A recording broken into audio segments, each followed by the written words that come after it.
Good morning, everyone. Just bringing everyone in from the lobby. I think we've got a few more people sort of joining us. Really great to welcome lots of different people from different sorts of organisations. As you might be aware, it is National Inclusion Week. My name's Jamie Mackay. I am, my day job is the Skills Strategy Manager at Hampshire County Council, but I'm also the project manager for the local skills improvement plan, working with Surrey Chambers of Commerce. So yes, you are most welcome to the webinar today. We are recording this and we will be making it available later on this week. So in terms of what to expect today, so we're going to have one or two sort of some presentations, a little bit of a discussion, and then some Q&A at the end. You're more than welcome to sort of join in the Q&A, and we have got sort of the chat facility available as well. So just in terms of the background, so the local economy has an extremely tight labour market, meaning when employers are recruiting, they need to expand their search to attract untapped talent pools. This has the advantage of diversifying workforces, and the greater the diversity, the more unique ideas and perspectives can be brought to different problems. So as part of National Inclusion Week, this webinar is focusing on neurodiversity, and really pleased to be joined by practitioners and experts from across Surrey and Hampshire who are going to be discussing neurodiversity in the workplace and give some practical examples of how to attract and support neurodiverse candidates. So we're going to be hearing a little bit more about also why companies need to broaden their talent pool by hiring in this area, how schools, colleges and other organisations are working with businesses to support the employability of neurodiverse individuals, and some examples of individuals who've actually made successful moves into employment. As mentioned, the theme for National Inclusion Week is Impact Matters. Every one of us holds the potential to make a profound and positive impact, and this webinar is going to help you and your organisation identify some of the different ways you could take action to make a change that matters, and fill some skills gaps. Just speaking to some of the colleagues who are going to be presenting this morning, we're sort of saying there may be one or two of you who may have taken on responsibility for this as an area of work recently, and perhaps one of the reasons you sort of joined today is just to find out a little bit more about some of the work that's sort of taking place. As part of the LSIP, we're really keen to ensure that there are opportunities to sort of collaborate and share good practice, and that I'm sure there'll be one or two sort of email addresses and opportunities to collaborate a little bit later on. So to begin with, I'm going to welcome one of the first speakers today. Her name is Marie, and she is joining us from Inclusion Education. And she's going to give us a little insight into some of the related activity at Inclusion Education, but also a little bit about why employers should be interested. So Marie, if I can welcome you to the virtual stage, if that's okay. Yeah, good morning. Thank you. And thank you very much. It's an absolute pleasure to be on talking about neurodiversity and our students, as it's absolutely one of my favourite topics to talk about. So I am the Innovation and Development Director from Inclusion Education. I've worked for the charity for over 15 years now and just had the absolute privilege of supporting hundreds of neurodiverse young people in that time and seeing their progression. We are as I said, we're a charity, but we provide education and support for young people from the ages of 11 right up to 25 who have neurodiversity and mental health needs. This is done through our independent school, our specialist college, and we now have a supported hub into employment based in Basingstoke called Inclusion EB8. Our students are amazing. Our students have an absolute wealth of talent. They are creative, they are innovative, they are so talented in areas that a workforce would really benefit from. So whether it's thinking outside the box, whether it's those talents in design, coding, writing, graphics, all of those kind of things.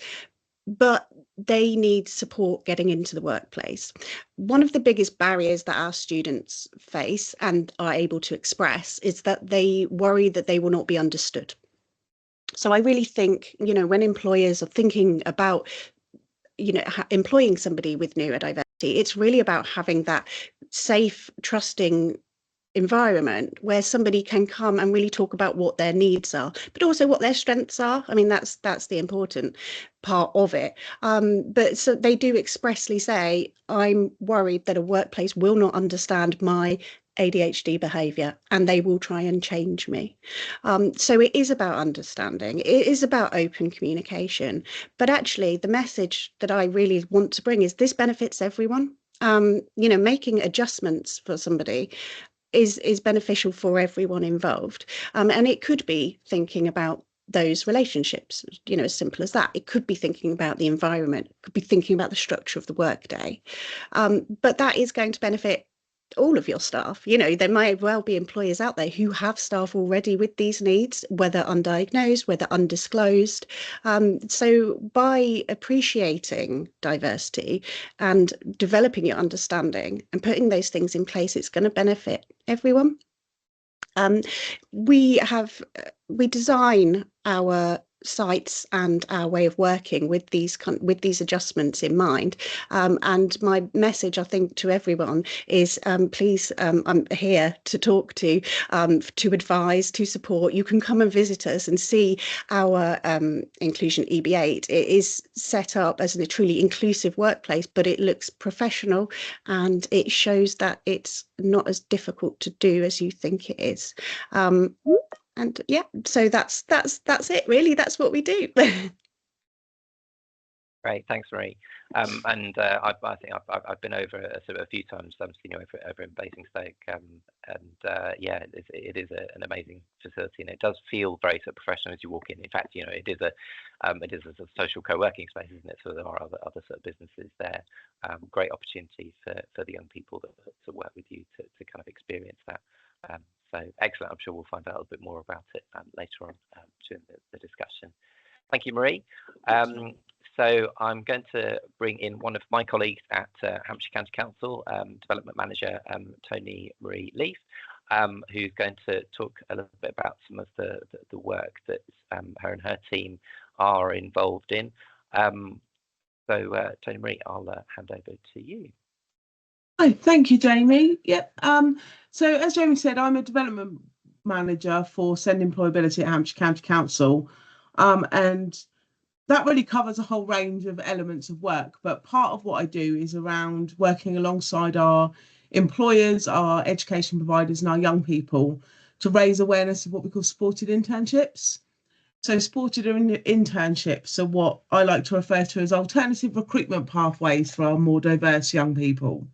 So it's how we can support young people with additional needs, including neurodiversity, to access the workplace in a way that allows them to showcase their talent and skills rather than to be created, rather than to address and deal with those barriers that can sometimes be in classic recruitment procedures. So the benefits of supported internships are huge for our young people, but they're also massive for our economy as well. So they provide opportunities for young people to meet skills gaps in our market. And we know that there's some real benefits for neurodiverse and special educational needs young people in positions. So supported internships can provide a matching opportunity. So it's kind of like an employment matching service that's free. They also reduce the recruitment costs for organisations on those, particularly on those entry-level positions. That I can go through the list of benefits for young people employers all day, but what I do have to share is a case study. So as part of the work to raise awareness of supported internships under our Internship Works programme, we've been supporting with these great placements and helping them run. And I have one video that we've captured for a young man called Alfie has a really successful journey that's led to a paid employment outcome. So the video will hear from him, his parents, and the employer that has taken him on. Hello, my name is Alfie Cole and I'm a student at Eastleigh College and I do a supported internship course. The support internship at Eastleigh College is one day where they come into college and they do English and maths for half the day. Another half the day we have workshop sessions and tutorials. They normally start off with one day in the placement and then we build it up as well. So they would start off the first month, they'd be doing 4 to 6 hours, then we'll build that up to 12 hours over the course of the sort of weeks. All parents who have got children with any disabilities, our main worry is what they're going to do in the future and how they're going to support themselves. So when Alfie left school, Eastleigh College provided some courses which we took, which have been absolutely brilliant. What I learned at college is how to make a CV, and I've also learned the different techniques of interviews and what you should and shouldn't do, and we do things that help us get into work, like we do mock interviews. Eastleigh College has provided so much support for Alfie. It's been amazing. So we're now in the 4th year. Alfie is now, his confidence has really come on. I've noticed he's quite independent now. He's able to go into Eastleigh town on his own. He can use transport on his own now. And he does work experience from the college. We interview them at the beginning to see what they would like to do job-wise, and then we try to match them up to the job they would like to do. Once we get them into placement, the job coach supports them fully, and we stay with them as much as they need to taper that support. And we make sure that the job coach, the employer, the student, everybody's happy before we sort of lower the support. My placement is at the Nova Hotel, and I've now been offered a paid job, which I go in for 2 days paid and 2 days for my work experience. My hours are 8 till 12:30.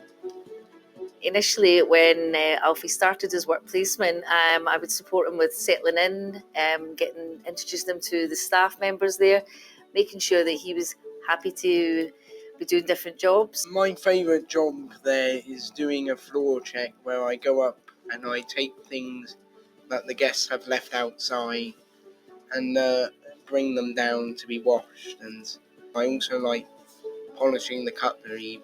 I've become more confident because now I can get the bus or the train by myself, and I know what time to go and what time I have to be there by.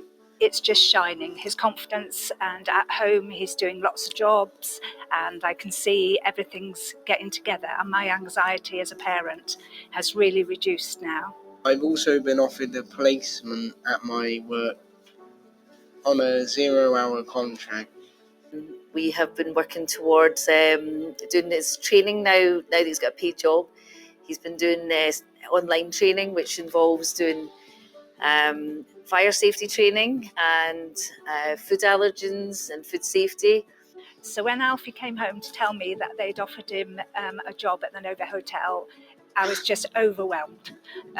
It's just what I've always wanted, for Alfie to have some paid work, independence, get his own money, and it's just super wonderful. The supported internship is a pathway to employment, so you really have to have that aspiration to work. The supported internship is not just at Eastleigh College, it's across the whole of Hampshire, so there's lots of different locations where you can go. I'd say to give it a go for a few months and then see how they feel. If they like it, they could stay on. It's just been brilliant. So you must really find out about these courses that are available, because we need our children to be independent and live independently, and that's what we're aiming for. If you're thinking about it, then please get in touch. So following that, Alfie actually moved off his supported internship and they moved him from 0 hours to a proper contract, I believe. So he's now in paid work with Novotel. Last time I spoke to him, obviously they go off into the paid jobs and we don't always hear back from them if everything's going well. And the employers at Novotel have taken on more placements because they found Alfie such a good addition to their team, really. So they're working further with EC College to look at other opportunities for supported internship to meet their skills gaps in their entry-level jobs across the hotel, which has been amazing.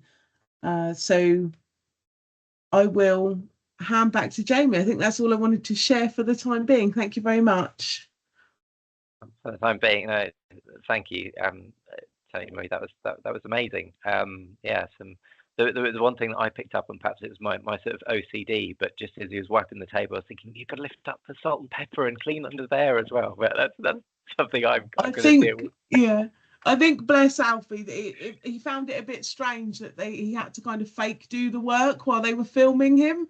So yes, I'm sure that he knows how to do it all fully. But yeah, the walking down the aisle as well, it's like there's nothing there for him to pick up, bless him. So he kind of, it wasn't even a shift when we filmed him. We just took him to the Nova Hotel and they were nice enough to kind of let him do his jobs there. But yes, it's yeah, brilliant. And that smile as well, the smile came through, that really sort of noticed that as well. So excellent, thank you. So I'm going to bring in a few other colleagues now and just do a bit of a sort of interactive discussion. So Christina, if I could bring you in first, if you'd like to do a little introduction, and then I'll bring in sort of Michelle and bring back Marie and Tony Marie. So Christina, start with yourself. Yeah, hi everybody. I'm Christina Earle. I work for Surrey Choices, so we're working across Surrey, and we do a lot of programs for young people, very similar to what Tony Marie was saying, but we also work with adults. So we work with people right up to the age of 80, I think was the oldest referral that we had. So we're looking at the whole career range. So it's not just about getting a job, it's how we would make sure Alfie moves on if that's what he'd like to do, and to do other things as well. So got lots of things we can tell you about what makes a big difference for adults with particularly neurodiversity and learning disabilities to really succeed in the workplace. Brilliant, thanks Christina. And Michelle, I believe you've actually got a connection with Christina. Do you want to tell us a little bit about that, and then your area of work, please? Yes, good morning. I used to work with Christina at Surrey Choices. I was an employment specialist there, so supporting people of all ages into work experience, volunteering and employment. I'm still Surrey based at Mole Valley Employment and Skills Hub, where I'm an employment advisor, and there we assist local residents to just identify their skills. We do employability workshops and give careers advice and guidance. And I work with young adults. We're running workshops on things such as understanding employment contracts, helping them to kind of decode the jargon around those, and getting ready and independent in readiness for work, and managing their money, budgeting towards being work ready as well. So yes, I've got a lot of sort of great young adults who may or may not be neurodiverse, but are just really enthusiastic and have a great, getting great experience. Excellent, cool, thank you. So we've got a number of sort of pre-planned questions that we're going to go through. So I think, first of all, this is an opportunity for myth busting. I love opportunities like this.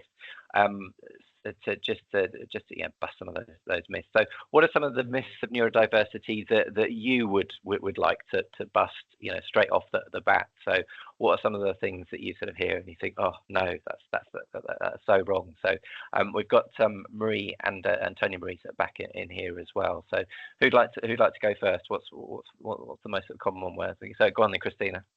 Yeah, I think the biggest one for me is that people who are neurodiverse don't have those skills. I think what we describe as a spiky profile. So it would be a bit like if an employer is saying to a fish, can you climb that tree?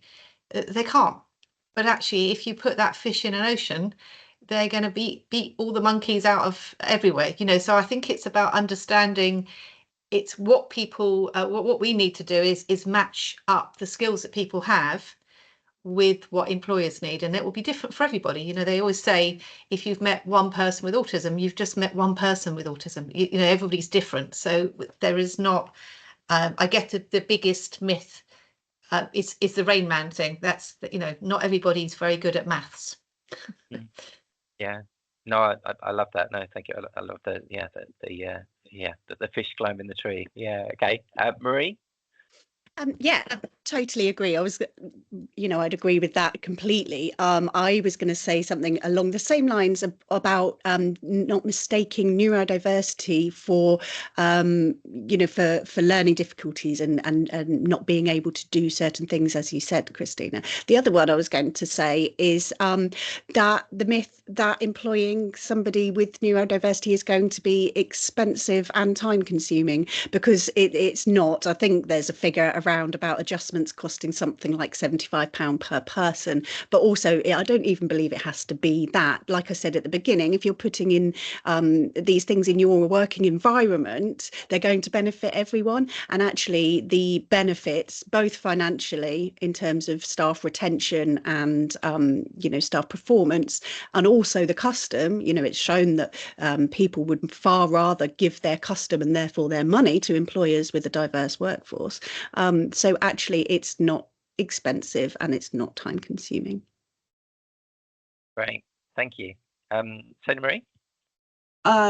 Marie just stole my thunder. That's exactly what I was going to say. One of the things we hear about, no, it's absolutely fine. One of the things we hear a lot about, well, we can't afford that and we don't have the time. And we know that adaptations on average cost £75 to £80. If you claim for access to work in the first 6 weeks, it's absolutely free, regardless of your size of your business. We know that the increased morale and productivity of staff far outweighs that cost. And we know that the recruitment costs of re-recruiting into A's entry level, the purple pound is very powerful, and people spend these days, particularly where they feel people represent their communities. And we also talk about those small changes in regard to people that become disabled or with additional needs while they're in employment. So we all focus on this recruiting people with additional needs, but actually a huge percentage of the working population becomes disabled as they're working. And employers make those adaptations really quite easily in a lot of cases, and they will make them for good staff. So we're making them anyway, and we're kind of approaching that. But we seem unwilling. We think that it's going to cause a disturbance into our environment. And actually, we know that adding diversity and being inclusive working environments means we're much less likely to fall victim to things like groupthink. Having people in there that can generate new ideas is a real positive. So I had to add some stuff on the end of there, so I wasn't just repeating Marie, but it's all really positive. Love it. Christina, go on, you're back in again. Yeah, I was just going to give a quick example, actually, just to illustrate all of this stuff that we've just said. A bit of a Surrey story because it's about BMW garage, but hey, we do live in Surrey. So there's it was a young boy doing some work experience, and then he got a paid job working at the local dealership. His job was keeping the showroom and everywhere else really tidy. But a mum came in, great job for him, by the way, loved it, got to see all the cars. But one of the mums came in, someone dropped a car off, sitting there waiting, having a cup of coffee. She went up to the manager and said, I've been watching this young boy doing this job. It's brilliant. She said, I've got a disabled child. I'm just going to tell everybody that I know about, bring your car here, because what I like to see is that this company is really supporting. This was a young man with quite complex needs. You know, he wasn't going to be a mechanic, that was just what he'd like to have been, but they adapted and found a job. So I think that's just an example of it. It really does work. Brilliant. Thank you. Okay, I'm going to go on to the next question. Michelle, I'm going to come to you first, if that's okay. So can you give us one or two examples of how you're preparing young people or sort of adults for the workplace, please?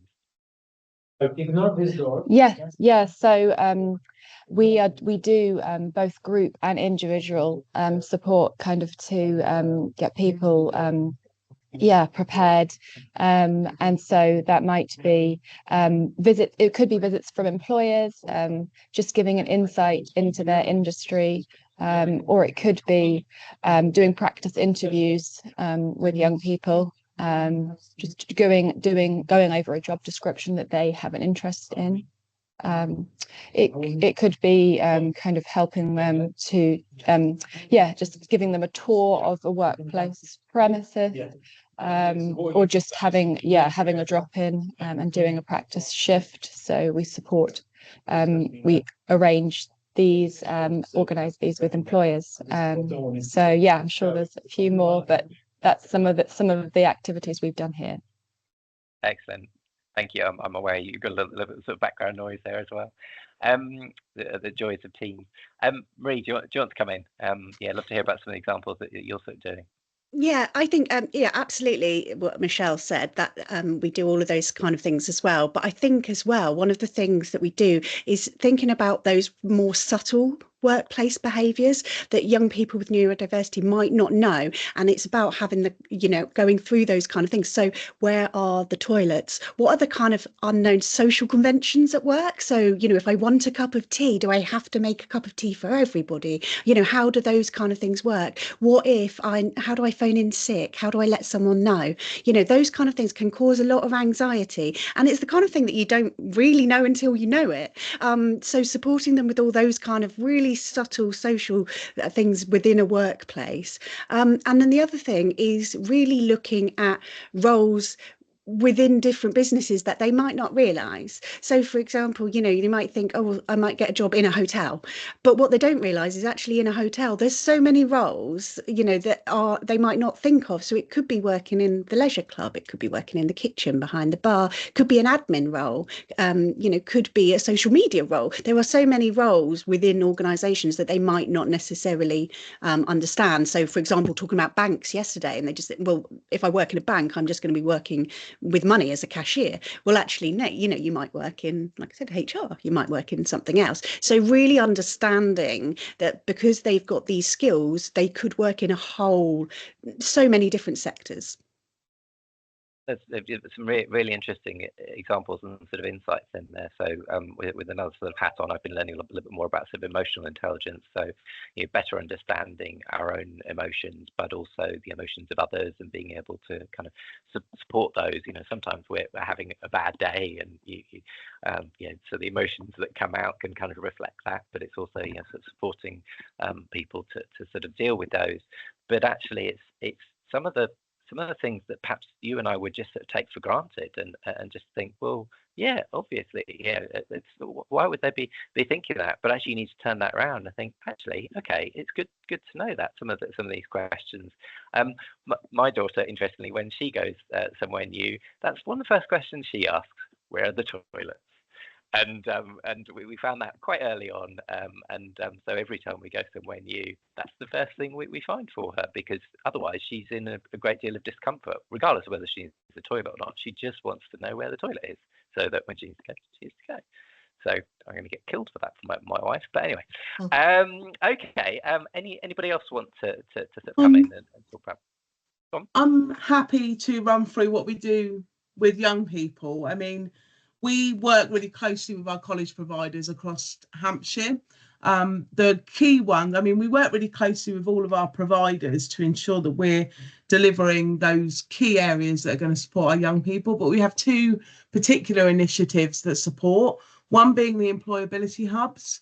And that's about giving young people with additional needs the opportunities to engage with those employment skills from day one in college. So the supported internships are a really great programme, but they're generally designed to be the last year in education. So they're kind of that, we've done our education. So what the employability hubs aim to do is implement what we kind of look at it as 3 tiers. You've got your practical, your soft, and your functional employment skills. So your functional is what we all know, it's your maths and English, that basic skill. You've got your practical employability skills, which is your CV writing, mock interview, and the skills on the job that you're doing, which you get in that supported internship or work experience. And then the soft are what we've discussed. It's all those bits around being in employment. One of the key things we find with our young people is it's a job they've often aspired to for a long time. So the actual skills of the job are fine, but the knowing that you can't just turn up 10 minutes late without letting anyone know, that you can't just not turn up that day, that you actually have to be showered and cleaned and ready on time at your employment. It's those skills around employment, things we all have to learn, I think, as we go into the workplace, that these young people just require a bit of support with. So we start that journey from year 12, so from that young person being 16, so that when they do get to their supported internship, they've gained all those skills and they can get the most out of that opportunity. And our employability hubs are across mainstream colleges in Hampshire. We also have a programme called Independence Hubs, which work with our severe learning difficulties and complex needs learners. So these are our learners that are going to need even more additional support into that workplace. So we provide a really unique space for them in our mainstream colleges to be able to gain those skills. We're also doing a lot of work around how we start those conversations from year 9, how we start those aspiration conversations alongside annual reviews for our learners, and really talk to them about what that looks like, what their journey looks like moving forward. But I can't take credit for doing all that work. It's the great college environments we have across Hampshire that are really embedding that work and making sure those young people have all the skills they need, but also in reference to the skills gaps in the market. So we definitely work with our young people to say, you know, this is your area, here's where the gaps are in your economy, and here's where you can realistically be looking at gaining employment. And then we try and match that with their aspirations. And as several people have mentioned, sometimes it's about matching, about that young person understanding what their aspiration actually is in real terms. So we can have these jobs that might not look like they're what that young person wants, but when you dig down into the skills and the activities, it really does meet that young person's aspirations, like being around the BMWs. They might think, oh, it's car, so I'm going to be a mechanic, but actually, what is it about that mechanic job they really loved? So we try and support with that kind of job matching as well. Amazing. Thanks, Tony. I was actually at Brooklands College in Weybridge last week, and they were talking to us about their new sort of Zen Centre, and I said, have you thought about using the word employability in there as well? I said, tell me more. So I need to connect you up with Brooklands College, because they'd love to learn a little bit more about what's happening in Hampshire and perhaps duplicate something over in Surrey. Christina, got your hand up. Yeah, I just wanted to stress as well, supported employment is a sort of methodology. It's used up and down the country, internationally as well. But the big focus is actually on employers. It is about young people who want to find them some, but actually as part of the whole process, it's a free service for employers to actually find the right employees. So it's very important our employment support specialists understand the needs of the employer, of what they want, as well as the young person. Obviously, it's obviously not just young people in our instance.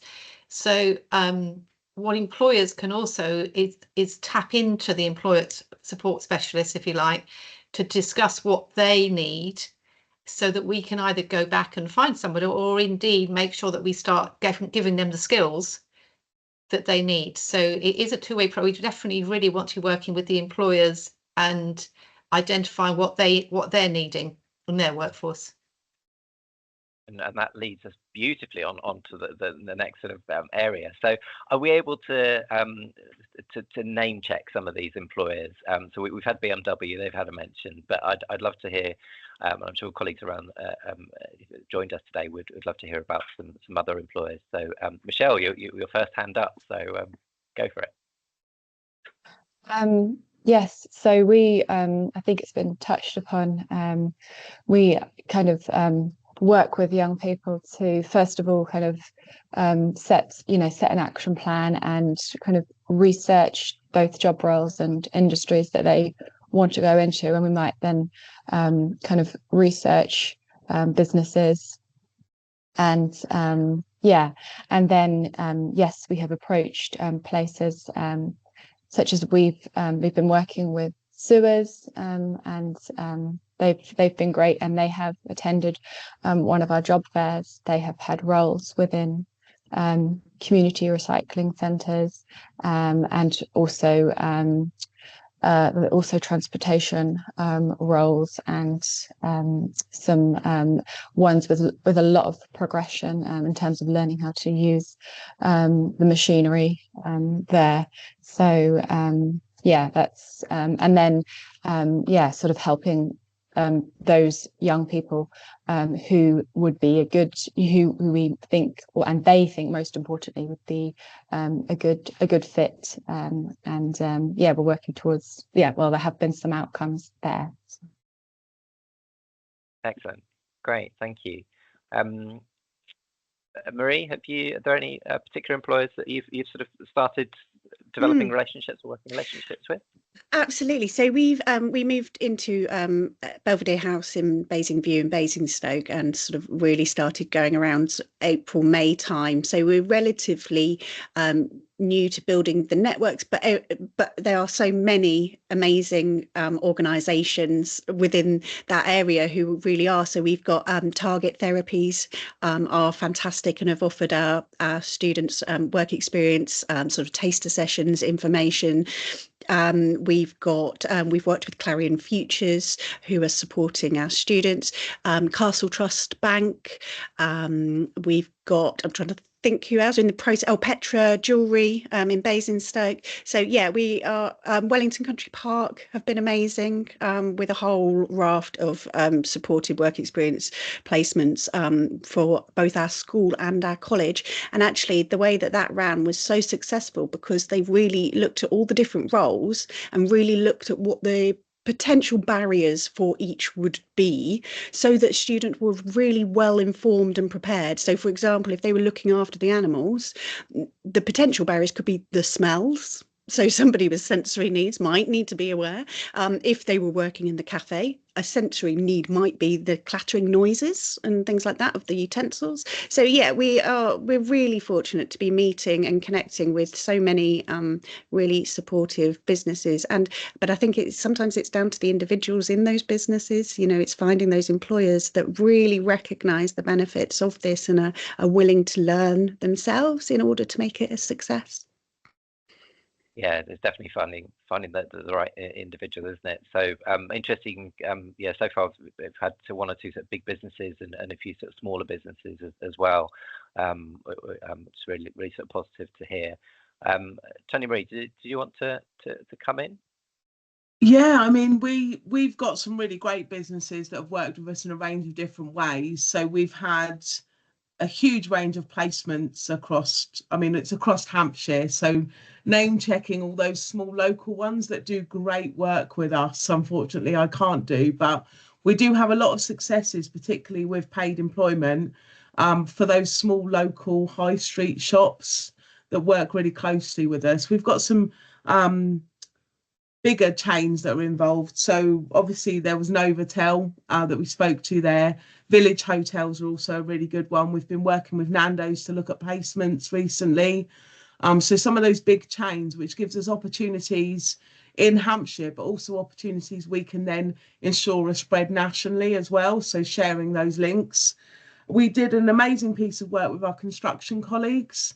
So we had Milestone Infrastructure that have done some really great work with us for send young people with ourselves, and they've worked with Minstead Trust to provide placements as well. But themselves, Milestone, Belfoy, Beatty and Waits all came together with us to co-produce a resource. So we've got a resource called Diversifying Your Workforce that was co-produced with our construction companies in Hampshire that looks at alternative recruitment pathways, how you can make your recruitment processes more inclusive. So whether you use the set programs or whether you go out to recruitment, that's there. And it also talks about how you can provide ongoing support in the workplace. And it's filled with good practice examples from those organisations. So the content itself is very for everyone, but the practice examples are really aimed at the construction sector. And we've seen some really good pickup with that sector.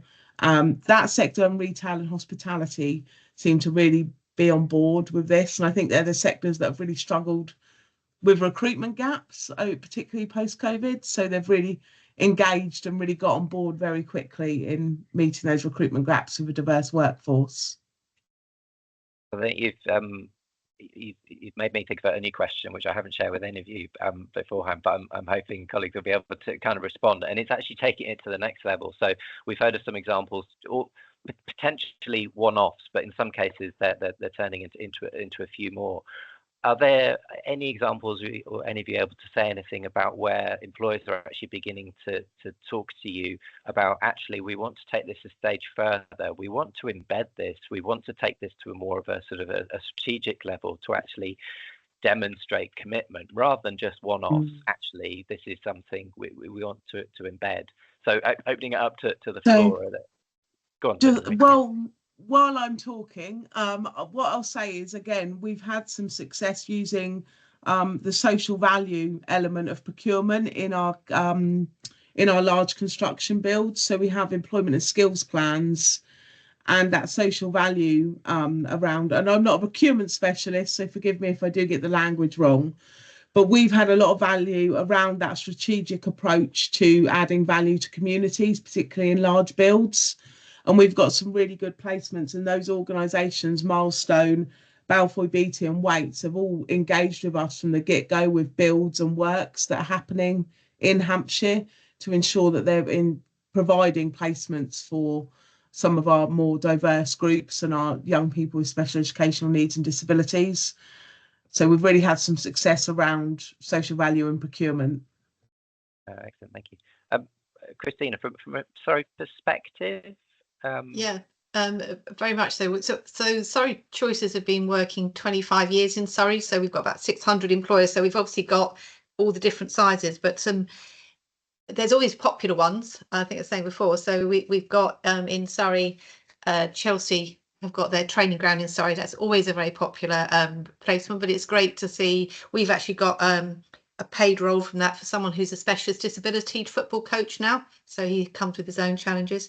But you're talking about the wider range. Well, I think people like the hospitals, some of the acute hospital trusts, we're working, so they've got regular placements coming in, places like the University of Surrey, where we have at any one time there may be 6 or 7 people around the university who are working and being supported to, and of all ages. There'll be young people, but there'll be people who are older as well who need work experiences.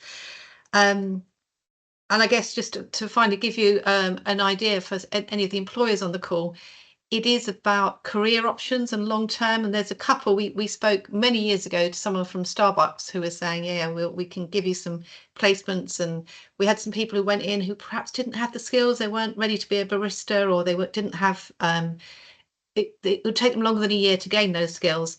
But there's a couple of examples, Woking one, for example, where if you use, you'll meet Beth in the Woking Starbucks. She's been there for over 10 years now and was up for Barista of the Year this year at the Starbucks competition. So, but when she initially went, she was clearing tables, but actually she's built up her skills. And in fact, there's the one in Staines as well, where there's a guy I just found out last week, he's got his 10-year anniversary. So, for those type of roles, particularly that coffee shop, you get often a very high staff turnover. So to have people who are still there 10 years time and succeeding and as keen as ever, the guy in Staines, people know him, he moved to Sainsbury's, Starbucks moved out of, when they moved into Sainsbury's, they took him with them. They could have made him redundant then. Absolutely not. He was very valuable, so he went with them. So it is about starting people's careers, but making sure, that they're with people for a long time.